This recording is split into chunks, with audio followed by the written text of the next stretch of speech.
Shalom pemirsa yang diberkati Tuhan, bertemu kembali dalam seri pelajaran Sekolah Sabat. Mari kita berdoa. Bapa kami yang di sorga, kembali kami datang bersyukur berterima kasih. Kasih dan rahmat Tuhan boleh menjadi bahagian kami, sehingga kami boleh menyediakan waktu kami untuk mendengarkan firman Tuhan saat ini. Untuk itu Tuhan urapi kami dengan Roh Kudus-Mu, agar kami dapat memahami dan mengerti rencana Tuhan dalam perjalanan hidup kami. Terima kasih Bapa di sorga, di dalam nama Yesus kami berdoa. Amin. Pelajaran Sekolah Sabat Kamis tanggal 1 Juni 2023, judulnya adalah Kasih Karunia untuk Ketaatan. Perempuan yang memakai kain ungu dan kain kermiji menunggangi binatang merah ungu telah mengedarkan cawan anggurnya dan dunia mabuk dengan doktrin-doktrin palsu Babel. Berbicara tentang anggur Babel, Ellen G. White membuat komentar yang jelas ini. Anggur apakah itu? Doktrin palsu. Dia telah memberikan kepada dunia sabat palsu sebagai ganti sabat dari perintah keempat.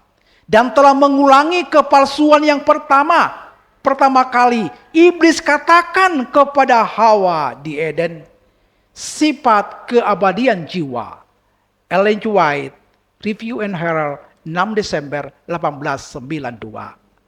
Ajaran yang salah ini telah menipu jutaan orang. Akibatnya, Tuhan memberikan kepada umatnya yang masih berakar dalam kesalahan sebuah seruan tentang akhir zaman. Bacalah Wahyu 18 ayat 4 dan 5.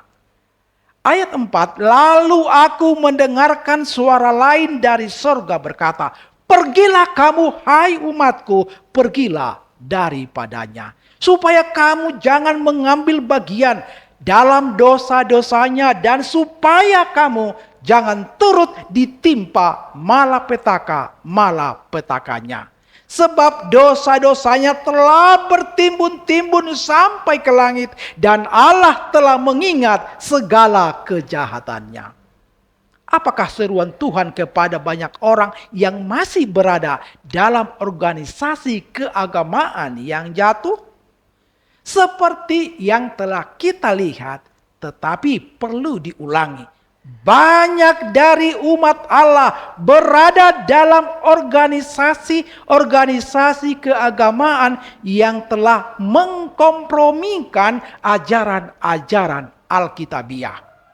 Mereka tidak memahami kebenaran kitab suci.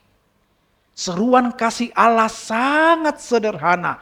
Pergilah kamu, hai umatku, pergilah daripadanya supaya kamu jangan mengambil bagian dalam dosa-dosanya dan supaya kamu jangan turut ditimpa malapetakanya. Wahyu 18 ayat 4. Bacalah 1 Yohanes 3 ayat 4 dan bandingkan dengan Roma 14 ayat 23. Di dalam 1 Yohanes 3 ayat 4 dikatakan demikian. Setiap orang yang berbuat dosa melanggar juga hukum Allah. Sebab dosa ialah pelanggaran hukum Allah. Kemudian dalam Roma 14 ayat 23 dikatakan, tetapi barang siapa yang bimbang kalau ia makan, ia telah dihukum karena ia tidak melakukannya berdasarkan iman. Dan segala sesuatu yang tidak berdasarkan iman adalah dosa. Bagaimanakah kitab suci mendefinisikan dosa? Bagaimanakah bagian-bagian kitab suci ini selaras? Dosa adalah pelanggaran atau melanggar hukum Allah. Satu-satunya cara seseorang dapat menaati hukum adalah melalui iman dalam kuasa Kristus yang hidup. Kita adalah manusia yang lemah, rapuh, goyah, dan berdosa. Dengan iman kita Dengan iman ketika kita menerima Kristus, kasih karunia-Nya menebus masa lalu kita dan memberdayakan masa kini kita. Dia memberi kita kasih karunia dan jabatan rasul untuk menuntun semua bangsa supaya mereka percaya dan taat kepadanya. Roma 1 ayat 5. Saudaraku, seruan sorga kepada umatnya di gereja-gereja yang tidak menghormati dan mentaati hukum Allah adalah melangkah keluar dengan iman. Seruannya kepada orang Advent dalam memelihara Sabat adalah untuk meninggalkan semua upaya manusia yang mementingkan diri sendiri ke dalam ketaatan dan menjalani kehidupan yang saleh dengan iman dalam kasih Kristus, kasih karunia Kristus yang membebaskan kita dari kutukan dosa dan kuasa dosa. Dan sama seperti kesetiaan Israel pada hukum di dalam Ulangan 4 ayat 6 akan menjadi saksi yang kuat bagi dunia, kesetiaan kita juga dapat menjadi saksi yang kuat dan membantu membimbing orang keluar dari Babel. Demikianlah pelajaran sekolah Sabat kita pada saat ini. Kiranya Tuhan menolong kita dan memberkati kita. Mari kita berdoa. Terima kasih Bapa di sorga. Firman-Mu yang begitu indah kami sudah dengarkan.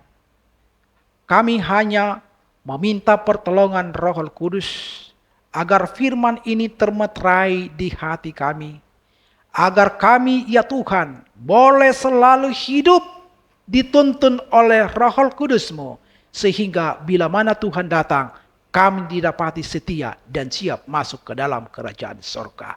Terima kasih oleh karena kebenaran firman ini akan menguatkan kami untuk melakukan segala rencana pekerjaan kami sepanjang hari ini.